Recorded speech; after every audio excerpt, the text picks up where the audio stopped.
who today has emerged as the presidential candidate of the People's Democratic Party, often regarded as the largest party in Africa. Your Excellency, this must be one sweet, bitter victory, 11 years, trying to get this ticket. How does it really feel, besides the humility that you expressed in your thank you address, acceptance and thank you address to Nigerians? Well, Christian, thank you very much. I think, I will consider it, a dream fulfilled, even though it's not the ultimate dream.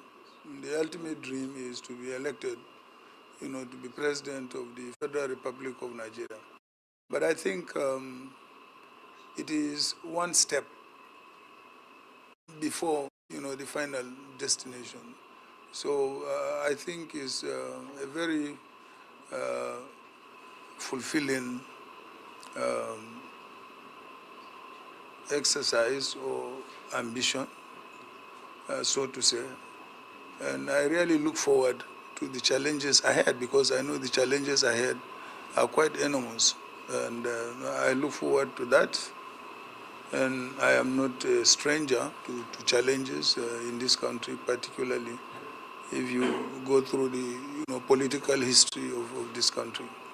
So I think I am delighted, with the development today. And as I said in my remarks,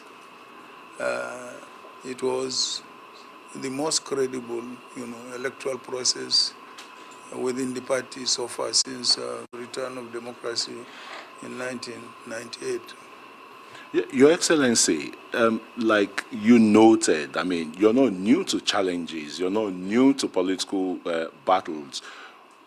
96 hours after, you've really not had any sleep and you're still looking really ebullient. Some people wonder that at 72, you got everything, whether in business, in manufacturing, the number of Nigerians or even Africans that you employ in your businesses. What more do you really want? You see, if you have a dream, particularly for your country, and you want to see your country get to a certain level of development and prosperity, you must also consider that you are going to leave or bequeath, to your own children or younger generation of Nigerians. And you will want to be recorded as having, of course, left a better country than you found, for the generations of Nigerians, coming up. So this is quite important to me. As you know, I have many children, and I will want to see them better than, I have achieved. So that is the driving, force actually behind these struggles. Particularly at this time in the political history of Nigeria, the rising unemployment and the disillusionment generally. Some of your protagonists or proponents will ask, what is he coming, what's he bringing to the table 40 years in the political arena when you look at the political historicity of Nigeria? Well, as I said, you will always want to see that you leave a better country than you met, particularly for the younger generations of Nigerians coming up. You cannot wish that away. I mean, of course, we have challenges, no doubt about that, and you really will like to see a leadership that has the capacity, that has the experience, that has the know-how on thinking about solutions to the challenges that are so obvious now. We know them. We know the rate of unemployment. We know the economic downturn, in recession. We know, the security crisis in the country, and we know also the lack of unity, that has actually affected, peace and stability in the country and development. So you cannot just close your eyes to all these challenges simply because you are self-fulfilled. Definitely not.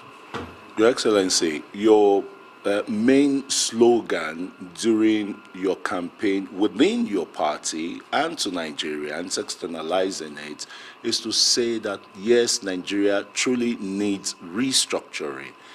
Some people would say you were there with your former boss, Chief Olusegun Obasanjo, who organized a conference that didn't produce anything.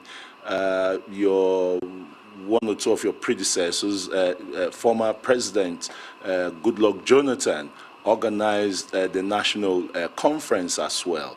And if you're talking of restructuring, when you've said you're going to use just one term, are you going to dust up some of these recommendations made earlier, or are you still going to set up another constitutional conference?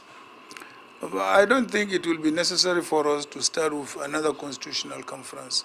I mean, I have said it in many of my presentations. First of all, let us look at, our legislative list, in the Constitution, both recurrent and exclusive.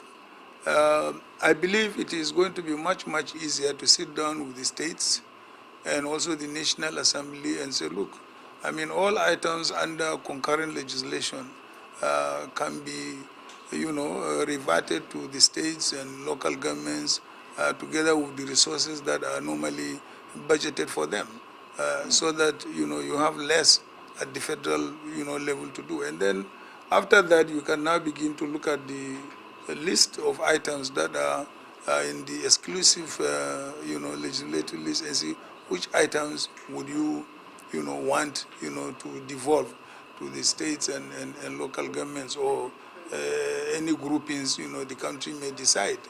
You mentioned previous leaders. I want you to note that those previous leaders were all military heads of states. And the current structure was brought about by the military because they believe in a unified, system and a centralized system of governance. And so it's quite understandable if they resist it or if they were not able to do it. Coming to whether these are items one could achieve in the first term of 4 years, once you have an understanding with your predecessor to move on, with a program, I don't think that's going to be a problem because all what you need is continuity. So you have a blueprint beyond that? Of course, yes. 2, 3 of them you want to mention, apart from youth employment, creating jobs, expanding Nigeria's agricultural I think, Christian, when I talk to you more, later in due course, I will be able to let you know other areas. Thank you very much, Your Excellency Alhaji Atiku Abubakar, GCON, the presidential candidate of the largest party in Africa, the People's Democratic Party, for speaking to us on Arise News Special. Your Excellency, we're indeed very grateful, Thank you very much for coming. Thank you, sir.